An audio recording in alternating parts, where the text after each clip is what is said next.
Pakistandakı milyonlarla uşaqlar kimi ailəsini dolandırmaq üçün Möhsün də məktəbi 13 yaşında atmalı olub. Onun atası iflicdir. Atam xəstələndiyinə görə bizim evdə yeməyə heç nə yox idi. Mən də ailəmizi dolandırmaq üçün işləməli oldum. Birləşmiş Ştatlar Dövlət Departamentinin hesabatında deyilir ki, Pakistan uşaq əməyinin qarşısının alınması ilə bağlı heç bir ciddi irəliləyiş əldə etməyib.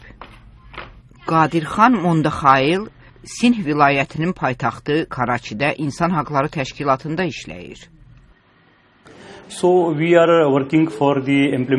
Biz qanunların həyata keçirilməsi yolunda çalışırıq. Uşaqlar 18 yaşınadək işləməməlidirlər. Onlar təhsil almaq üçün məktəbə getməlidir.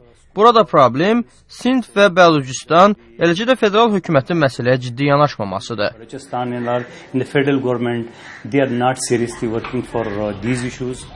Ölkədə 16 yaşadək təhsil pulsuz və məcburi olsa da, yoxsul bölgələrdə ailələrini dolandırmaq üçün bəzən uşaqlar 6 yaşdan başlayaraq işləməli olur. Möhsün deyir ki, o məktəbə getməyi çox istəyir, lakin ailəsinin maddi durumu buna imkan vermir. Möhsün yerli fabrikdə işləyir. O, ya malları qutulara doldurur, ya da tikiş işləri ilə məşğul olur və həftədə $10 qazanır. Möhsünün anası Rubi böyük oğlunun təhlükəli şəraitə malik fabrikdə 10 yaşından işləməyə başladığını deyir.